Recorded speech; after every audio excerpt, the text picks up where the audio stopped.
Hello friends, नमस्कार। मैं हूं संजय। आपका स्वागत है इस वीडियो सीरीज़ के पार्ट 6 में। और आज हम बात करेंगे concepts of child centred and progressive education, जो कि 6th टॉपिक है CTET CDP सिलेबस में। इस सीरीज़ में हम सिर्फ वो टॉपिक्स कवर करेंगे जो कि आपके एग्ज़ाम के लिए इम्पॉर्टेंट है। हम स्टार्ट करेंगे ये क्वेश्चन आंसर करके कि what is child centred education, यानी चाइल्ड सेंटर्ड एजुकेशन क्या है।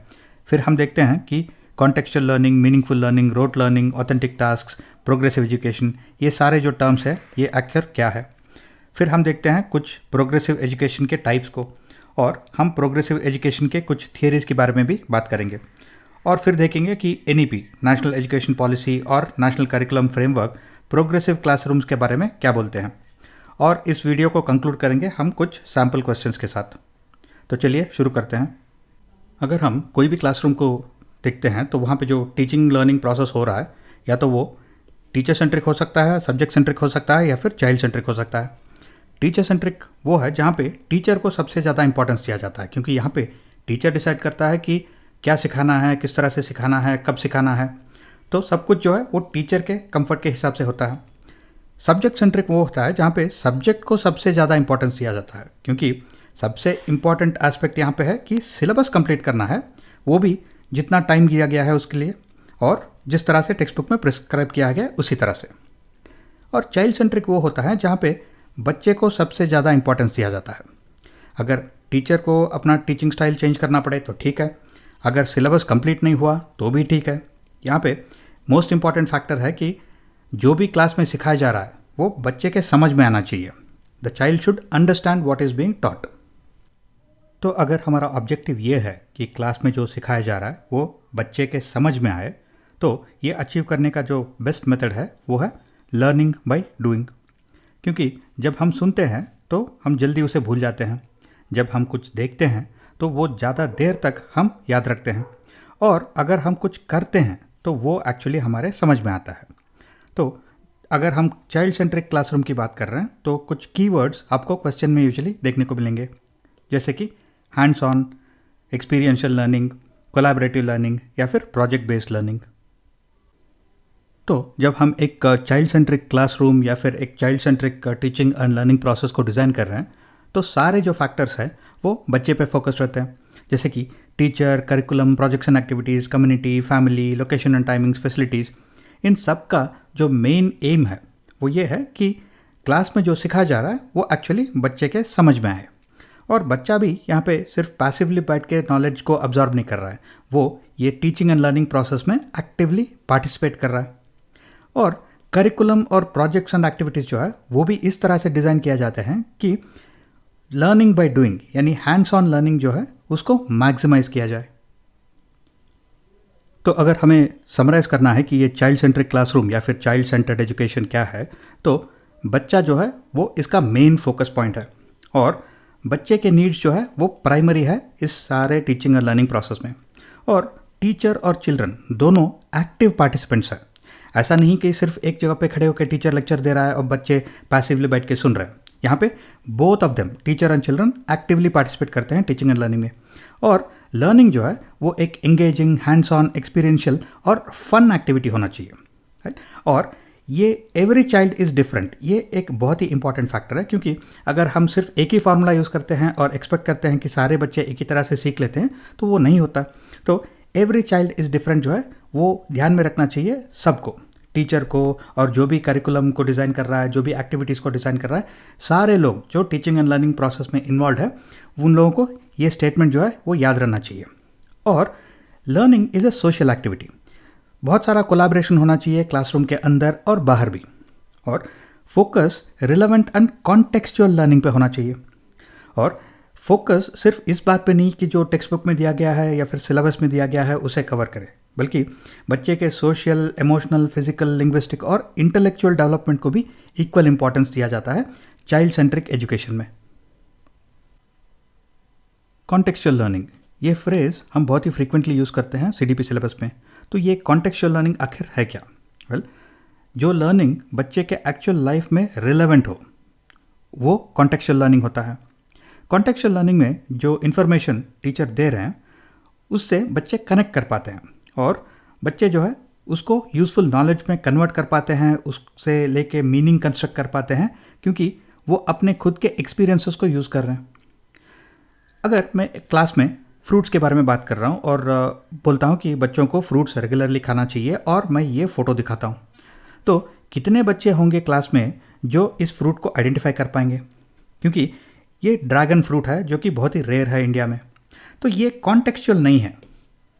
लेकिन अगर क्लासरूम में मैं ये फ़ोटो दिखाता हूँ और बोलता हूँ कि बच्चों आपको फ्रूट्स रेगुलरली खाना चाहिए, तो सारे बच्चे इसे इजीली आइडेंटिफाई कर पाते हैं क्योंकि वो इनको एक्चुअल लाइफ में रेगुलरली देख रहे हैं। तो इस तरह से कॉन्टेक्चुअल लर्निंग वो लर्निंग होता है जिससे बच्चे कनेक्ट कर पाते हैं, क्योंकि या तो उन्होंने ऑलरेडी इस चीज़ को एक्सपीरियंस किया है या आगे जाके अपने ही ज़िंदगी में एक्सपीरियंस करेंगे।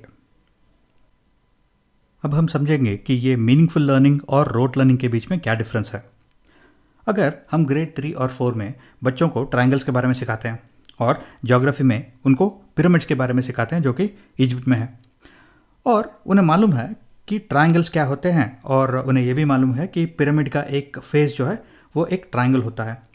अब ग्रेड 5 में अगर हम उन्हें ट्रायंगल के एरिया कैलकुलेशन का फॉर्मूला सिखाते हैं तो वो इस नए इन्फॉर्मेशन को अपने प्रीवियस नॉलेज उससे कनेक्ट कर पाते हैं, क्योंकि वो ऑलरेडी ट्रायंगल्स के बारे में जानते हैं और पिरामिड के बारे में जानते हैं। और अगर हम उन्हें ये बताते हैं कि हम उस पिरामिड का एक फेस का एरिया कैलकुलेट करने की कोशिश कर रहे हैं, तो वो इस थियरी को वो एक रियल लाइफ सिनारियो से, एक रियल लाइफ ऑब्जेक्ट से वो कनेक्ट कर पाते हैं। तो ये होता है कॉन्टेक्चुअल लर्निंग। तो मीनिंगफुल लर्निंग वो लर्निंग है जिसमें थियरी को हम रियल लाइफ से या फिर प्रैक्टिकल एस्पेक्ट से कनेक्ट कर पाते हैं। अब ग्रेड 7 में अगर बच्चों को ट्रिग्नोमेट्री हम इंट्रोड्यूस करते हैं और सडनली हम उन्हें ये बोलते हैं कि भाई ये साइन थीटा है, ये कॉस थीटा है, ये टैन थीटा है और ये आपको मेमोराइज़ करना है, तो एग्ज़ाम क्लियर करने के लिए बच्चे इन्हें मेमोराइज़ कर लेंगे और एग्ज़ाम में लिख भी देंगे। लेकिन क्या बच्चों के समझ में एक्चुअली आया है कि ये ट्रिग्नोमेट्री क्या है, एक्चुअल ज़िंदगी में ये कहाँ यूज़ होता है? अगर बच्चे ये मेमोराइज़ कर रहे हैं बिना सोचे समझे कि ये एक्चुअली है क्या, तो वो रोट लर्निंग होता है, यानी रट्टा मारना। एक और जो टर्म हम CDP में बहुत फ्रीक्वेंटली यूज़ करते हैं वो है authentic task. Almost every year at least एक क्वेश्चन तो आता है जिसमें ऑथेंटिक टास्क को मेंशन किया जाता है। तो ऑथेंटिक टास्क या फिर ऑथेंटिक लर्निंग एक्टिविटीज़ आखिर है क्या? Well, authentic task real world task होते हैं जिसमें बच्चे जो क्लास में सीख रहे हैं उसे एक रियल लाइफ सिचुएशन में वो यूज़ कर सकते हैं, यानी कि थियरी को वो एक्चुअल सिचुएशंस इन लाइफ में यूज़ करते हैं या फिर कनेक्ट करते हैं। और क्योंकि ये एक्चुअली रिलेवेंट है उनके ज़िंदगी में, तो बच्चे जो है वो बेहतर सीखते हैं, बेहतर समझ पाते हैं इस कॉन्सेप्ट को। फॉर एग्जांपल, अगर हम क्लासरूम में बच्चों को पैसों के बारे में सिखा रहे हैं कि कॉन्सेप्ट ऑफ मनी क्या है, तो ये सिर्फ थियरी हो गया।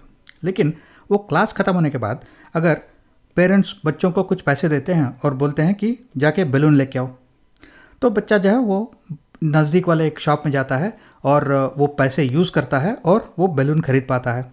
तो बच्चे ये समझ पाते हैं कि ये पैसे आखिर है क्या और किस तरह से हम मनी को रियल लाइफ में शॉपिंग के लिए यूज़ कर सकते हैं। तो ये है ऑथेंटिक टास्क, जिसमें बच्चे एक थियोरेटिकल कॉन्सेप्ट को रियल लाइफ के साथ कनेक्ट कर सकते हैं और एक रियल लाइफ सिचुएशन में यूज़ कर सकते हैं। तो अब तक हमने देखा कि ये चाइल्ड सेंट्रिक क्लासरूम या फिर चाइल्ड सेंट्रिक एजुकेशन क्या है और मीनिंगफुल लर्निंग क्या होता है और कॉन्टेक्चुअल लर्निंग क्या होता है। तो अब हम देखते हैं कि प्रोग्रेसिव एजुकेशन क्या है। Well, progressive education child centric classroom, meaningful learning और कॉन्टेक्चुअल लर्निंग, इन तीनों को अगर हम कंबाइन करते हैं तो वो प्रोग्रेसिव एजुकेशन बन जाता है। प्रोग्रेसिव एजुकेशन के बारे में जो भी इंपॉर्टेंट पॉइंट्स है और थियोरेटिकल कॉन्सेप्ट्स है वो सारे इस स्लाइड में लिस्टेड है, तो आप इस वीडियो को यहीं पे पॉज करके ये सारे पॉइंट्स को एक बार पढ़ लीजिए। हालांकि progressive education child centric classroom, meaningful learning और कॉन्टेक्चुअल लर्निंग का कॉम्बिनेशन है, तो इसका मतलब ये है कि हमने सारे इंपॉर्टेंट पॉइंट्स ऑलरेडी कवर कर लिए हैं प्रीवियस स्लाइड्स में। लेकिन आप इस वीडियो को पॉज करके सारे पॉइंट्स को एक बार रिवीजन की तरह पढ़ लीजिए। प्रोग्रेसिव एजुकेशन को 3 डिफरेंट टाइप्स में डिवाइड किया गया है: ह्यूमनिस्टिक, कंस्ट्रक्टिविस्ट और मॉन्टेसरी मेथड। अब ह्यूमनिस्टिक अप्रोच में बिलीफ यह है कि ना केवल हमें बच्चे के एकेडमिक डेवलपमेंट पर ध्यान देना है, बल्कि बच्चे के संपूर्ण विकास पे हमें ध्यान देना है। यानी कि हम बच्चे के इमोशनल डेवलपमेंट पे, उसके सोशल डेवलपमेंट पे, फिजिकल डेवलपमेंट पे भी इक्वल इम्पोर्टेंस देते हैं, क्योंकि हम यहाँ पे एक अच्छा ह्यूमन बनाना चाहते हैं, ना कि एक एक्सपर्ट को। और कंस्ट्रक्टिविस्ट अप्रोच में ये मानना है कि लर्नर्स जो है, यानी बच्चे जो है, वो एक्टिवली नॉलेज को कंस्ट्रक्ट करते हैं। तो ये कॉग्निटिव कंस्ट्रक्टिविज्म हो सकता है या फिर सोशल कंस्ट्रक्टिविज्म हो सकता है। तो कंस्ट्रक्टिविस्ट अप्रोच में हम वो सारे फैसिलिटीज़ और अपॉर्चुनिटीज़ और जो भी टूल्स चाहिए बच्चों को खुद अपना नॉलेज कंस्ट्रक्ट करने के लिए, वो सारे हम इनको प्रोवाइड करते हैं। और मॉन्टेसरी मेथड में हम बच्चों के नेचुरल इंटरेस्ट और टेंडेंसीज़ को यूज़ करते हैं उन्हें कुछ सिखाने के लिए। क्योंकि अगर दूसरे अप्रोचेस में हम एक सिलेबस लेते हैं और बच्चों को वो सिलेबस सिखाने की कोशिश करते हैं, तो यहाँ पे हम वो फोर्स नहीं करते, क्योंकि हम बच्चों के नेचुरल टेंडेंसीज और इंटरेस्ट को जेंटली गाइड करते हैं और उसके थ्रू हम सिलेबस भी कवर कर लेते हैं। इसके लिए मॉन्टेसरी मेथड के लिए एक स्पेशली डिज़ाइंड क्लासरूम की ज़रूरत होती है और टीचर्स को भी अलग तरह से ट्रेन किया जाता है। अगर हम प्रोग्रेसिव एजुकेशन थियरीज़ के बारे में बात करें तो पहले हम देखेंगे मॉन्टेसरी मेथड के बारे में। मॉन्टेसरी मेथड जिसको मरिया मॉन्टेसरी ने इवॉल्व किया था। अब मरिया मॉन्टेसरी एक इटालियन फिजिशियन और एजुकेटर थी। इनका मानना यह था कि बच्चे नेचुरली इंटरेस्टेड होते हैं, ईगर होते हैं नॉलेज के लिए, और अगर बच्चों को ठीक तरह का अपॉर्चुनिटी मिलता है, ठीक तरह का एटमॉस्फेयर मिलता है, तो वो बेहतर सीख सकते हैं। तो मॉन्टेसरी मेथड में क्लासरूम को और टीचर्स को इस तरह से बनाया जाता है ताकि बच्चे के नेचुरल इंटरेस्ट और उनके जो इंक्लिनेशंस हैं उनको यूज़ किया जाता है कुछ सिखाने के लिए। यहाँ पे फॉर्मल टीचिंग मेथड्स को इस्तेमाल नहीं किया जाता। तो इसलिए मॉन्टेसरी मेथड फॉलो करने के लिए टीचर्स को भी अलग से ट्रेनिंग दिया जाता है। अगला जो थियरी हम देखेंगे उसे डेवलप किया था फ्रेडरिक फ्रोबेल ने। फ्रेडरिक फ्रोबेल एक जर्मन एजुकेटर थे जो कि फेमस है किंडरगार्टन के कॉन्सेप्ट को इन्वेंट करने के लिए। अब किंडरगार्टन यानी केजी क्लासेस जो है वो दुनिया भर में यूज़ किया जाता है, इंडिया में भी।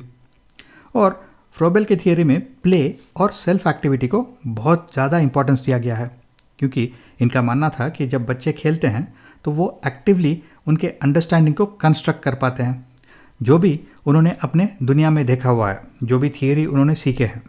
तो ये सारा इन्फॉर्मेशन वो खेल में यूज़ करते हैं और इसके थ्रू वो अपने अंडरस्टैंडिंग को कंस्ट्रक्ट कर पाते हैं। और दूसरा जो बहुत ही इंपॉर्टेंट एस्पेक्ट है फ्रोबेल के थियरी का, वो ये है कि वो ना केवल बच्चे के एकेडमिक डेवलपमेंट को इम्पोर्टेंस देते थे, बल्कि बच्चे का health, physical development, emotional, mental, social, ये सारे एस्पेक्ट्स ऑफ डेवलपमेंट को भी वो इक्वल इम्पोर्टेंस देते थे। अगला जो थियरी हम देखेंगे उसे डेवलप किया था जॉन ड्यूई ने। ड्यूई एक अमेरिकन फिलोसोफर थे, वो एक साइकोलॉजिस्ट भी थे और एक एजुकेशनल रिफॉर्मर थे। इनका मानना था कि प्रोग्रेसिव एजुकेशन जो है वो इसलिए डेवलप हुआ क्योंकि ट्रेडिशनल एजुकेशन सिस्टम से बहुत सारा डिसकंटेंट था। क्योंकि ट्रेडिशनल एजुकेशन सिस्टम जो है वो adult standards, adult subject matter और अडल्ट मेथडोलॉजीज़ को इस्तेमाल करता है बच्चों को सिखाने के लिए, और ये ठीक से काम नहीं करता। तो इस वजह से प्रोग्रेसिव एजुकेशन जो है वो इवॉल्व हुआ, क्योंकि ट्रेडिशनल एजुकेशन सिस्टम जो है वो ठीक से काम नहीं करता, इसमें कुछ खामियां हैं। और ये बोलते थे कि प्रोग्रेसिव एजुकेशन जो है वो चाइल्ड सेंट्रिक होना चाहिए और इसमें बहुत सारे सोशली एंगेजिंग लर्निंग एक्सपीरियंसेस होने चाहिए, क्योंकि बच्चे जो है वो इन सोशल एंगेजमेंट से या फिर ये सोशल इंटरेक्शन से, कोलैबोरेशन से जो है वो बहुत कुछ सीखते हैं। और इनका ये भी कहना था कि जब हम ये एक्सपीरियंसेस को डिज़ाइन कर रहे हैं क्लासरूम में या फिर बच्चों के लिए कोई भी मटेरियल हम डिज़ाइन कर रहे हैं, तो वो डेवलपमेंटली अप्रोप्रिएट होना चाहिए यंग चिल्ड्रन के लिए। अगर हम अडल्ट स्टैंडर्ड्स को, अडल्ट सब्जेक्ट मैटर को, अडल्ट मेथडोलॉजी को यूज़ करेंगे चिल्ड्रन पे, तो वो काम नहीं करेगा। और इसका एक छोटा सा एग्जाम्पल भी देख सकते हैं कि जब हम क्लासरूम में बच्चों को टेक्स्ट बुक्स देते हैं तो वो बहुत ही कलरफुल होते हैं, वो उसमें बड़े बड़े प्रिंट होते हैं, उसमें बहुत सारे पिक्चर्स होते हैं। वो इसलिए अगर हम अडल्ट स्टैंडर्ड्स यूज़ करते हैं या फिर अडल्ट सब्जेक्ट मैटर या फिर अडल्ट मेथडोलॉजीज यूज़ करते हैं, जिसमें जो टेक्स्ट बुक्स अडल्ट्स के लिए बनाए जाते हैं वो बहुत ही ड्राई होते हैं, बहुत ही डल होते हैं, प्रिंट बहुत ही फाइन होता है और उसमें कोई पिक्चर्स नहीं होते। लेकिन वो अडल्ट्स के लिए तो वो चलता है, क्योंकि अडल्ट्स वैसे सब्जेक्ट मैटर को पढ़ने में बहुत ही कंफर्टेबल है और उनके लिए वो काम करता है। लेकिन उस तरह के text books adult standards, adult subject matter, adult methodologies अगर हम बच्चों पे इस्तेमाल करेंगे तो वो काम नहीं करेगा। तो इसलिए बच्चों के टेक्स्ट बुक्स जो है वो डेवलपमेंटली अप्रोप्रिएट होते हैं यंग चिल्ड्रन के लिए। तो इस तरह से हम डीवी के जो आइडियाज़ है वो अभी भी हम क्लासरूम्स में यूज़ कर रहे हैं। अगला जो थियरी हम देखेंगे उसे डेवलप किया था जॉन लॉक ने। जॉन लॉक एक इंग्लिश फिलोसोफर, थिंकर और एक फिजिशियन थे, और इनका मानना था कि लोग जो है वो प्राइमरीली एक्सटर्नल फोर्सेस के थ्रू सीखते हैं, क्योंकि जब एक बच्चा पैदा होता है तो उसका दिमाग जो है वो एक ब्लैंक टैबलेट यानी एक ब्लैंक स्लेट की तरह होता है, यानी कि टैबुला रासा। तो आपको ये चीज़ याद रखना है, क्योंकि क्वेश्चंस हमें फ्रीक्वेंटली देखने को मिलते हैं कि ये टैबुला रासा कॉन्सेप्ट को किसने डेवलप किया, या फिर जॉन लॉक किस कॉन्सेप्ट से एसोसिएटेड है। तो जॉन लॉक और टैबुला रासा ये आपको याद रखना है। अब इनका मानना था कि जब बच्चा पैदा होता है तो उसका दिमाग जो है वो खाली स्लेट की तरह होता है, और जब वो बच्चे को अलग अलग तरह के एक्सपीरियंसेस मिलते हैं, उसे कुछ इन्फॉर्मेशन दिया जाता है, उसे कुछ ट्रेनिंग दिया जाता है, उसे स्कूल में एजुकेशन दिया जा रहा है, तो ये सारे रीजंस के थ्रू उसके दिमाग में, उसके दिमाग के स्लेट पे कुछ इंप्रेशंस बन जाते हैं, तो वो नॉलेज कहलाता है। नेक्स्ट हम देखते हैं जॉन जैक्वेस रोशियो के आइडियाज़ को। रोशियो एक यूरोपियन फिलोसोफर, राइटर और कंपोज़र थे। इनका थियरी था कि सारे बच्चे जो है वो परफेक्टली डिज़ाइंड ऑर्गेनिजम्स होते हैं, यानी जब वो पैदा होते हैं तो वो परफेक्ट ह्यूमन बीइंग्स होते हैं, और सब लोग जो है उनकी क्षमता होती है वर्चुअस अडल्ट्स बनने के लिए। यानी अगर बच्चों को प्रॉपर एटमॉस्फेयर मिलता है, प्रॉपर एनवायरनमेंट मिलता है और प्रॉपर डेवलपमेंटल अपॉर्चुनिटीज़ मिलते हैं, तो वो परफेक्ट अडल्ट्स यानी वर्चुअस अडल्ट्स में कन्वर्ट हो जाएंगे। लेकिन कुछ बच्चे जो है वो वर्चुअस अडल्ट्स नहीं बन पाते, क्योंकि उन पे सोसाइटी का बैड इन्फ्लुएंस होता है, करप्ट सोसाइटी का बैड इन्फ्लुएंस होता है। तो इनका कहना ये था कि अगर हम बच्चों को अपने घर से बाहर निकालते हैं और उन्हें एक सोसाइटी से दूर रखते हैं और उन्हें एक स्पेशल जगह पे रखते हैं जहाँ पे उनको प्रॉपर नॉलेज मिल रहा है, प्रॉपर एटमॉस्फेयर है, प्रॉपर एनवायरनमेंट मिल रहा है और प्रॉपर डेवलपमेंटल अपॉर्चुनिटीज़ मिल रहे हैं, तो वो वर्चुअस अडल्ट्स यानी परफेक्ट अडल्ट्स बन जाएंगे। उसके बाद उनको सोसाइटी में रीइंट्रोड्यूस किया जा सकता है। तो इनका मानना था कि बच्चों को घर से बाहर रखना चाहिए, जैसे कि एक कंट्री होम में या फिर एक स्पेशल स्कूल में, और वहाँ पे उनको कंडीशन करना चाहिए through changes in the environment. अगर हम बोर्डिंग स्कूल का जो कॉन्सेप्ट है उसे देखते हैं, तो हो सकता है कि बोर्डिंग स्कूल का कॉन्सेप्ट जॉन जैक्वेस रोशियो के थियरी पे बेस्ड है कुछ हद तक, क्योंकि बोर्डिंग स्कूल में बच्चों को घर से दूर रखा जाता है और बोर्डिंग स्कूल में सारा जो एनवायरनमेंट है वो लर्निंग के लिए और डेवलपमेंट के लिए वो डिज़ाइन किया जाता है, ताकि बच्चे जो है वो पूरा साल जब वो वहाँ पे है तो वो बाहर निकले परफेक्ट ह्यूमन बीइंग्स बन के। तो इस तरह से शायद हम बोर्डिंग स्कूल्स में जॉन जैक्वेस रोशियो के आइडियाज़ को अभी भी फॉलो कर रहे हैं। और इस वीडियो में जो लास्ट थियरी हम देखेंगे वो है कार्ल रोजर का थियरी, जो कि एक साइकोलॉजिस्ट थे और एक साइकोथेरेपिस्ट भी थे, और ये एक बहुत ही इंपॉर्टेंट प्रोपोनेंट है humanistic approach of progressive education में। इनके हिसाब से लर्निंग को जो है हम दो टाइप में डिवाइड कर सकते हैं। एक होता है कॉग्निटिव लर्निंग, दूसरा है एक्सपीरियंशियल लर्निंग। कॉग्निटिव लर्निंग यानी जो एकेडमिक लर्निंग होता है, जो थियोरेटिकल लर्निंग होता है, जो कि हमें टेक्स्ट बुक से मिलता है, ये इफेक्टिव नहीं होता। ये बोलते थे कि एक्सपीरियंशियल लर्निंग जो है वो ज़्यादा इफेक्टिव होता है, जो कि एक अप्लाइड लर्निंग या फिर प्रैक्टिकल लर्निंग होता है। यहाँ पे एक इंटरेस्टिंग एक्सपेरिमेंट के बारे में बात करेंगे। कुछ साल पहले कुछ साइंटिस्ट ने एक कियोस्क बनाया, एक कियोस्क यानी कि एक बॉक्स, और उसके अंदर उन्होंने एक कंप्यूटर फिक्स किया और बाहर सिर्फ एक स्क्रीन और एक कीबोर्ड और एक माउस था। तो उन्होंने इस कियोस्क को ले जाके ऐसा जगह पे रखा जहाँ पे बहुत सारे लो इनकम फैमिली से बच्चे आते थे खेलने के लिए। अब उस कियोस्क के ऊपर कोई इंस्ट्रक्शंस नहीं थे और कोई भी वहाँ पे खड़ा होकर सिखाने वाला नहीं था, बस इसको ऑन करके एक जगह पे रख दिया गया। अब बच्चे जब वहाँ पे आते थे खेलने के लिए तो एक एक करके बच्चे ये डिवाइस को भी एक्सप्लोर करने लगे, और कुछ दिनों के बाद जब साइंटिस्ट ने ऑब्जर्व किया तो कुछ बच्चे इस डिवाइस से गेम्स खेलते थे, कुछ बच्चों ने सीख लिया कि इसके थ्रू इंटरनेट को किस तरह से एक्सेस कर सकते हैं। तो इस तरह से बिना कुछ स्पेसिफिक थियोरेटिकल नॉलेज दिए हुए बच्चों ने बहुत कुछ सीख लिया उस डिवाइस को एक्सप्लोर करते करते। तो इस तरह से सेल्फ इनिशिएटेड, यानी अगर बच्चे खुद इनिशिएट करते हैं कोई भी लर्निंग एक्टिविटी को, तो वो ज़्यादा इफेक्टिव होता है।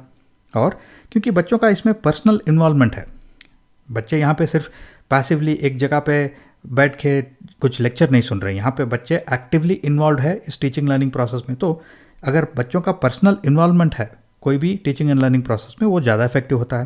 और नेक्स्ट, क्या बच्चा ठीक से सीख पा रहा है नहीं सीख रहा है, ये एवेल्युएशन भी लर्नर ही खुद कर लेता है। जैसे कि अगर एक बच्चा जो है वो रेगुलरली जाता है शटल खेलने के लिए, तो अगर आप बच्चे को पूछते हो कि तुम कितना अच्छा खेलते हो शटल, तो बच्चा ऑटोमेटिकली बोलता है कि हाँ मुझे शटल खेलना आता है, लेकिन मैं उसकी तरह नहीं खेल सकता, वो मुझसे बेहतर खेलता है, लेकिन मैं इन सब से बेहतर खेलता हूँ। तो इस तरह से बच्चा जो है वो खुद अपने आप को एवेल्यूएट कर लाता है और वो बोल सकता है कि वो कितना अच्छा खेल सकता है और कौन उससे ज़्यादा बेहतर खेलते हैं और कौन उससे कम एक्सपर्ट्स है। तो इस तरह से एवेल्यूएशन भी बच्चे ही कर लेते हैं। और अगर कोई भी एक्सपीरियंशियल, अप्लाइड या फिर प्रैक्टिकल लर्निंग हो रहा है तो वो परवेजिव होता है। परवेजिव यानी अगर थियोरेटिकल नॉलेज होता है या फिर एकेडमिक नॉलेज होता तो बच्चे उसे जल्दी भूल जाते हैं, लेकिन क्योंकि ये एक्सपीरियंशियल, अप्लाइड या फिर प्रैक्टिकल है तो इसे बच्चे बहुत देर तक याद रखते हैं। तो ये होता है परवेजिव इफेक्ट। और कार्ल रोजर्स ने ये भी कहा कि इनका जो टीचिंग मेथोडोलॉजी है उसमें टीचर का रोल है कि एक पॉजिटिव क्लाइमेट सेट करे ताकि बच्चों को एक प्रॉपर एनवायरनमेंट मिल सके सीखने के लिए। और बच्चों को एक क्लैरिटी भी देना चाहिए कि वो क्या सीख रहे हैं, किस लिए सीख रहे हैं। तो ये क्लैरिटी जो है वो टीचर देते हैं। और जो भी मटेरियल या फिर जो भी लर्निंग रिसोर्सेज चाहिए वो टीचर को ऑर्गेनाइज करना है और उन्हें बच्चों को देना है। और next, balancing intellectual and emotional components of learning. अगर सिर्फ बच्चों पे छोड़ देते हैं सब कुछ तो बच्चे दिन भर गेम्स ही खेलते रहेंगे, बट टीचर को प्रॉपरली बैलेंस करना चाहिए इंटेलेक्चुअल और इमोशनल कंपोनेंट्स को। और टीचर को बच्चों के साथ फीलिंग्स और थॉट्स शेयर करने चाहिए, यानी कि जब लर्नर्स कुछ सीखते हैं तो वो किसी से बात करना चाहते हैं, किसी के साथ अपना फीलिंग्स, डाउट्स को एक्सप्रेस करना चाहते हैं, तो टीचर को एक अपॉर्चुनिटी देना चाहिए बच्चों को वो एक्सप्रेशन करने के लिए। तो टीचर को डोमिनेटिंग नहीं होना चाहिए। अगर डोमिनेटिंग हो जाते हैं तो बच्चे उतने कंफर्टेबल फील नहीं करते। तो टीचर को एक दोस्त की तरह बच्चों से बात करना चाहिए ताकि बच्चों के फीलिंग्स और थॉट्स को वो अंडरस्टैंड कर पाए। तो ये था कार्ल रोजर्स का थियरी। नेक्स्ट हम देखते हैं कि NEP यानी नेशनल एजुकेशन पॉलिसी और NCF यानी नेशनल करिकुलम फ्रेमवर्क, इनका क्या संबंध है प्रोग्रेसिव क्लासरूम्स के साथ। वेल, NEP और NCF का एक मेन पर्पज़ ये है कि वो इंडियन एजुकेशन सिस्टम को ट्रेडिशनल क्लासरूम्स से निकाल के प्रोग्रेसिव क्लासरूम्स की तरफ ले जाना चाहते हैं। जैसे कि ट्रेडिशनल क्लासरूम में हमेशा एक टीचर सेंट्रिक और रिजिड करिकुलम को फॉलो किया जाता है, लेकिन NCF और NEP ये रेकमेंड करते हैं कि एक क्लासरूम में लर्नर सेंट्रिक अप्रोच को यूज़ करना चाहिए और करिकुलम भी फ्लेक्सिबल होना चाहिए। ट्रेडिशनल क्लासरूम में थियरी फोकस्ड लर्निंग होता है, लेकिन अब NCF और NEP को हम देखते हैं तो ये एक्सपीरियंशियल और हैंड्स ऑन लर्निंग को ज़्यादा इंपॉर्टेंस देते हैं। और ट्रेडिशनल क्लासरूम में टीचर सारे डायरेक्शंस देती है, टीचर डिसीजंस लेती है कि क्या करना है, किस तरह से करना है क्लासरूम में। लेकिन एक प्रोग्रेसिव क्लासरूम में लर्नर्स यानी बच्चों को भी एक अपॉर्चुनिटी मिलता है कुछ डिसीजंस में पार्टिसिपेट करने के लिए। और ट्रेडिशनल क्लासरूम में पेरेंट्स को इंक्लूड नहीं किया जाता, लेकिन प्रोग्रेसिव क्लासरूम में ये मानना है कि पेरेंट्स भी बच्चों के डेवलपमेंट में बहुत ही एक इम्पॉर्टेंट योगदान देते हैं, तो उनको भी टीचिंग लर्निंग प्रोसेस में इन्वॉल्व किया जाता है। नेक्स्ट, एक ट्रेडिशनल क्लासरूम में बच्चे जो है वो पैसिवली बैठ के इन्फॉर्मेशन को ऑब्जर्व करने की कोशिश कर रहे हैं और यहाँ पे एक्टिव पार्टिसिपेंट सिर्फ टीचर है। लेकिन प्रोग्रेसिव क्लासरूम में बच्चे भी एक्टिवली पार्टिसिपेट कर रहे हैं टीचिंग एंड लर्निंग प्रोसेस में। और ट्रेडिशनल क्लासरूम में लर्निंग सिर्फ क्लासरूम के 4 दीवारों के बीच में होता है, लेकिन एक प्रोग्रेसिव क्लासरूम में लर्निंग एक वाइडर सोशल कॉन्टेक्स्ट में यानी क्लासरूम के बाहर भी होता है। और एक ट्रेडिशनल क्लासरूम में सिंगल डिसिप्लिनरी फोकस होता है, यानी कि अगर हम पहले पुराने सब्जेक्ट्स देखते हैं तो उनमें साइंस, मैथ्स, बायोलॉजी ये सारे सेपरेट स्टैंड अलोन सब्जेक्ट हुआ करते थे। लेकिन अब EVS जैसे हमें सब्जेक्ट देखने को मिल रहे हैं जो मल्टी डिसिप्लिनरी है, यानी कि इनमें मल्टीपल सब्जेक्ट्स को कंबाइन किया गया है, जैसे कि साइंस और सोशल साइंसेस। और ट्रेडिशनल अप्रोच में एक लीनियर एक्सपोजर टू कॉन्सेप्ट होता है। पहले आपको पार्ट 1 पढ़ना है, फिर पार्ट 2, फिर पार्ट 3, फिर पार्ट 4। तो ये रिजिड करिकुलम जो है वो ये बोलता है कि आपको यही स्टेप्स फॉलो करने हैं, इसी तरह से सीखना है। लेकिन प्रोग्रेसिव क्लासरूम में जब बच्चों को कुछ कॉन्टेक्चुअल एक्सपीरियंस मिल रहा है, कॉन्टेक्चुअल एक्सपोजर मिल रहा है, तो उसी हिसाब से उनको थियरी भी सिखाया जा रहा है। जैसे कि बच्चे अगर कल जू जाते हैं और जू में कुछ एनिमल्स को देखते हैं, तो तब वो एनिमल्स से संबंधित थियरी को भी उन्हें सिखाया जाता है, क्योंकि उन्होंने प्रैक्टिकली कुछ देखा है, तो उसका थियरेटिकल एस्पेक्ट भी वो बेहतर सीख सकते हैं। तो इस तरह से कॉन्टेक्चुअल एक्सपोजर टू कॉन्सेप्ट्स को इंपॉर्टेंस दिया गया है प्रोग्रेसिव क्लासरूम में। और ट्रेडिशनल क्लासरूम में नॉर्मल रेगुलर पीरियोडिकल असेसमेंट्स होते हैं, जैसे कि मंथली टेस्ट, वीकली टेस्ट और एनुअल टेस्ट। लेकिन प्रोग्रेसिव क्लासरूम में कंटिन्यूस और कॉम्प्रहेंसिव असेसमेंट्स पे इंपॉर्टेंस दिया गया है। और फाइनली जो ट्रेडिशनल क्लासरूम है, वहाँ पे एक one approach fits all learners का एक पॉलिसी फॉलो किया जाता है, यानी कि एक ही प्रोसेस होता है सबको सिखाने का। लेकिन प्रोग्रेसिव क्लासरूम में ये एक अंडरस्टैंडिंग होता है कि every learner is different and unique, यानी हर एक बच्चा जो है वो डिफरेंट होता है। तो एक ही अप्रोच सबके लिए वर्क नहीं करता। तो इस तरह से टीचर्स और जो वो टीचिंग लर्निंग प्रोसेस में और लोग जो इन्वॉल्व है, वो कॉन्शियसली ये ध्यान में रखते हैं कि सब बच्चे अलग होते हैं। तो इसका मतलब है कि टीचिंग एंड लर्निंग मेथोडोलॉजी को भी थोड़ा थोड़ा सा चेंज करना चाहिए हर बच्चे के नीड को फिट करने के लिए। तो ये है NEP, NCF और प्रोग्रेसिव क्लासरूम का संबंध।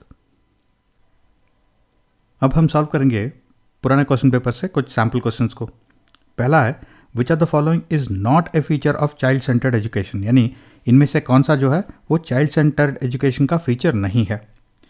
पहला स्टेटमेंट है, it makes learning interesting and meaningful, definitely child centric. It provides complete freedom to the child to grow naturally, ये भी डेफिनेटली चाइल्ड सेंट्रिक है। Growth of the child is a priority, यानी बच्चों का जो ग्रोथ और development है वो सबसे इंपॉर्टेंट है, ये भी चाइल्ड सेंट्रिक है। अब जो सेकंड स्टेटमेंट है वो बोल रहा है कि it stresses on timely completion of the syllabus, यानी सिलेबस को टाइम पे कंप्लीट करना है। अब हमने इस वीडियो में पहले बात किया था about 3 types, that is teacher centric, subject centric और चाइल्ड सेंट्रिक। तो अगर सिलेबस को टाइम पे कंप्लीट करने की बात हो रही है तो ये सब्जेक्ट सेंट्रिक है, ये चाइल्ड सेंट्रिक नहीं है। तो इस क्वेश्चन का आंसर ये है। Which of the following will foster creativity among learners, यानी कि इनमें से कौन सा ऑप्शन जो है वो क्रिएटिविटी को एनकरेज करता है बच्चों में। पहला है, teaching the students the practical value of good education. अगर बच्चे को आप ये समझा रहे हो कि जो थियरी वो सीख रहे हैं स्कूल में, उसका प्रैक्टिकल एप्लीकेशन, उसका प्रैक्टिकल वैल्यू क्या है, तो ये लर्निंग के लिए अच्छा है। लेकिन इससे कुछ क्रिएटिविटी तो नहीं बढ़ रहा है। और emphasising the achievement goals from the beginning of school life, यानी अगर स्कूल लाइफ के शुरू में ही आप बच्चों को बताते हो कि उन्हें क्या अचीव करना है, कब तक अचीव करना है, तो वो आप उनको कुछ माइलस्टोन्स दे रहे हो, कुछ टारगेट्स दे रहे हो। तो ये लर्निंग के लिए शायद अच्छा है, लेकिन इससे क्रिएटिविटी नहीं बढ़ रहा है। लास्ट वाला, coaching students for good marks in the examination, ये डेफिनेटली क्रिएटिविटी से कोई ताल्लुक नहीं रखता। अब option 2, providing opportunities to question and to nurture the innate talent of students, यानी अगर बच्चे कुछ सीख रहे हैं तो उनके मन में कुछ क्वेश्चंस होंगे, डाउट्स होंगे, उनके कुछ क्रिएटिव थॉट्स होंगे। तो अगर आप बच्चों को एंकरेज करोगे वो क्वेश्चंस पूछने के लिए और उन्हें सॉल्व करोगे, तो आप क्रिएटिविटी को एंकरेज कर रहे हो। और हमारा ये मानना है कि हर बच्चा जो है वो डिफरेंट होता है और हर बच्चे के अंदर कुछ इनेट या फिर इनबॉर्न टैलेंट्स होते हैं। तो अगर आप उस इनेट या इनबॉर्न टैलेंट को एनकरेज कर रहे हो, नर्चर कर रहे हो, तो डेफिनेटली आप क्रिएटिविटी को बढ़ावा दे रहे हो। तो ऑप्शन 2 यहाँ पे करेक्ट आंसर है। Which of the following is a feature of progressive education, यानी कि इनमें से कौन सा एक फीचर है प्रोग्रेसिव एजुकेशन का। अब पहले सारे रॉन्ग आंसर्स को देखते हैं। Instruction based solely on prescribe text books, यानी सिर्फ टेक्स्ट बुक्स को यूज़ किया जा रहा है ये टीचिंग लर्निंग प्रोसेस में, तो ये प्रोग्रेसिव एजुकेशन नहीं हो सकता, क्योंकि बहुत सारा लर्निंग जो है वो टेक्स्ट बुक के बाहर भी होता है और क्लासरूम के बाहर भी होता है। तो अगर आप सिर्फ टेक्स्ट बुक्स को यूज़ कर रहे हो तो ये प्रोग्रेसिव एजुकेशन नहीं हो सकता। और emphasis on scoring good marks in the examination, यहाँ पे आप सिर्फ एग्जामिनेशन या फिर सिलेबस पे ज़्यादा ध्यान दे रहे हो, तो ये प्रोग्रेसिव एजुकेशन नहीं हो सकता। ऑप्शन 2 और 3 जो है वो शायद सब्जेक्ट सेंट्रिक अप्रोच के संकेत हो सकते हैं, प्रोग्रेसिव एजुकेशन के नहीं। Last, frequent test and examination, अगर फ्रीक्वेंटली आप टेस्ट एंड एग्जामिनेशन दे रहे हो तो ये भी शायद सब्जेक्ट सेंट्रिक है और ये प्रोग्रेसिव एजुकेशन डेफिनेटली नहीं है। First option flexible time table, यानी टाइम टेबल फ्लेक्सिबल है तो इसका मतलब है कि बच्चों को कोई प्रेशर नहीं है कि आपको ये पूरा इसी टाइम टेबल के अनुसार सीखना है या फिर इसी टाइम में आपको पूरा सिलेबस कंप्लीट करना है। टाइम टेबल फ्लेक्सिबल है क्योंकि सारे बच्चे जो है एक तरह से नहीं होते, कुछ बच्चे जल्दी सीखते हैं, कुछ बच्चे देर से सीखते हैं, तो टाइम टेबल फ्लेक्सिबल है यहाँ पे। और सीटिंग अरेंजमेंट भी फ्लेक्सिबल है, यानी कि बच्चों का जो कोलैबोरेशन है विद इन द क्लासरूम उसको भी आप इंकरेज कर रहे हो। तो ऑप्शन 1 जो है वो प्रोग्रेसिव एजुकेशन का एक फीचर है। In the progressive model of education as implemented by CBSE, socialization of children is done in such a way so as to expect them to do which of the following, यानी इनमें से कौन सा एक option है जो कि CBSE का सजेस्टेड सोशलाइजेशन मॉडल से मेल खाता है। अब पहला, give up time consuming social habits and learn how to focus on good grades और how to score good grades. CBSE definitely ये नहीं बोल रहा है कि बच्चों को अपने सोशल हैबिट्स या फिर सोशलाइजेशन को छोड़ देना चाहिए और बस गुड ग्रेड्स यानी गुड मार्क्स पे फोकस करना चाहिए। तो ये CBSE का सजेशन नहीं हो सकता। Prepare themselves to confirm to the rules and regulations of the society without questioning, यानी बिना सवाल किए अगर हम बच्चों को बोल रहे हैं कि सारे रूल्स एंड रेगुलेशंस को एक्सेप्ट करना है तो हम स्लेव्स बना रहे हैं, बेटर ह्यूमन बीइंग्स नहीं। क्योंकि बच्चों को अलाउ करना चाहिए, इनकरेज करना चाहिए कि वो सब कुछ क्वेश्चन करें, क्योंकि जब वो क्वेश्चन करते हैं तो उसके थ्रू वो समझ पाते हैं कि क्यों हम कुछ चीज़ों को एक स्पेसिफिक प्रोसेस से कर रहे हैं या फिर क्यों हम कुछ रूल्स एंड रेगुलेशंस को फॉलो कर रहे हैं। और अगर बच्चे उन्हें समझते हैं तो बच्चों को एक अपॉर्चुनिटी भी हम दे रहे हैं कि अगर वो रूल्स एंड रेगुलेशंस गलत है या फिर आउटडेटेड हो गए हैं तो बच्चे उन्हें क्वेश्चन कर सकते हैं और बेहतर सजेशन दे सकते हैं। इसलिए बच्चों को अगर हम क्वेश्चन करने से मना कर रहे हैं तो ये डेफिनेटली CBSE का सजेशन नहीं हो सकता। Accept what they are offered by the school irrespective of their social background, यानी कि बच्चे कोई भी सोशल बैकग्राउंड से हो, उन्हें अगर हम एक ही स्टैंडर्डाइज्ड मेथोडोलॉजी से टीचिंग लर्निंग दे रहे हैं, एक ही स्टैंडर्डाइज्ड सोशलाइजेशन प्रोसेस उनको उनके ऊपर थोप रहे हैं, तो ये कॉन्टेक्चुअल लर्निंग डेफिनेटली नहीं हो सकता और ये प्रोग्रेसिव लर्निंग नहीं हो सकता। तो ये भी गलत आंसर है। ऑप्शन 2 बोल रहा है be an active participant in group work and learn social skills. अब अगर हम प्रोग्रेसिव एजुकेशन के बारे में बात करते हैं तो उसमें ग्रुप वर्क के ऊपर बहुत सारा इंपॉर्टेंस दिया गया है और सोशल स्किल्स भी वहाँ पे बहुत ही इंपॉर्टेंट है, क्योंकि बच्चे इस ग्रुप वर्क से, कोलैबोरेशन से और सोशल इंटरेक्शन से बहुत कुछ सीख पाते हैं। तो ऑप्शन 2 जो है वो CBSE के सोशलाइजेशन मॉडल पे बेस्ड है। Which of the following situations is illustrative of a child centered classroom, यानी कि इनमें से कौन सा एक स्टेटमेंट जो है वो एक चाइल्ड सेंटर्ड क्लासरूम को इंडिकेट करता है। पहला है class in which the teacher dictates and the students are asked to memorise the notes. ये एक टीचर सेंट्रिक क्लासरूम की बात कर रहा है, क्योंकि यहाँ पे टीचर डिक्टेट कर रही है और स्टूडेंट्स जो है वो सिर्फ रोट लर्निंग या फिर मेमोराइजेशन कर रहे हैं, तो ये चाइल्ड सेंट्रिक क्लासरूम नहीं हो सकता। Next, a class in which the text book is the only resource the teacher is referring to, यानी सिर्फ टेक्स्ट बुक्स को यूज़ किया जा रहा है टीचिंग और लर्निंग प्रोसेस में। लेकिन चाइल्ड सेंट्रिक क्लासरूम में टेक्स्ट बुक के अलावा भी बहुत सारा लर्निंग होता है, क्लासरूम में इंटरेक्शंस के थ्रू, क्लासरूम के बाहर भी लर्निंग होता है। तो अगर सिर्फ टेक्स्ट बुक्स को यूज़ किया जा रहा है ये टीचिंग एंड लर्निंग प्रोसेस में, तो ये चाइल्ड सेंट्रिक क्लासरूम नहीं हो सकता। Next, a class in which the behaviour of the students is governed bye rewards and punishment. तो यहाँ पे बिहेवियरल ट्रेनिंग हो रहा है, क्योंकि बच्चों का जो बिहेवियर है वो नेचुरल नहीं है, वो सिर्फ इन रिवॉर्ड्स के वजह से या फिर इन पनिशमेंट के वजह से एक तरह से बिहेव कर रहे हैं। तो ये चाइल्ड सेंट्रिक क्लासरूम नहीं हो सकता। और जो करेक्ट आंसर है वो है ऑप्शन 3, क्योंकि a class in which the students are sitting in groups, यानी कि यहाँ पे ग्रुप लर्निंग या फिर पीयर लर्निंग हो रहा है, जो कि एक चाइल्ड सेंट्रिक क्लासरूम का फीचर है। और teacher is taking turns to go to each group, यानी टीचर सारे ग्रुप से मिल रही है, सारे ग्रुप से इंटरेक्ट कर रही है, यानी सारे स्टूडेंट से वो इंटरेक्ट कर रही है। तो टीचर भी एक एक्टिव रोल प्ले कर रही है और बच्चे भी यहाँ पे एक्टिवली टीचिंग लर्निंग प्रोसेस में पार्टिसिपेट कर रहे हैं। तो ये जो है ऑप्शन 3, ये एक चाइल्ड सेंट्रिक क्लासरूम का इंडिकेटर है। और इसी के साथ हम इस वीडियो को कंक्लूड करते हैं। अगर आपके कुछ क्वेश्चंस या फिर फीडबैक है तो नीचे कमेंट सेक्शन में डाल दीजिए, और बाकी आपका मालूम है क्या करना है। तो मैं आपसे मिलता हूँ बहुत ही जल्द इस वीडियो सीरीज़ के अगले वीडियो में। Till then, take care, stay safe.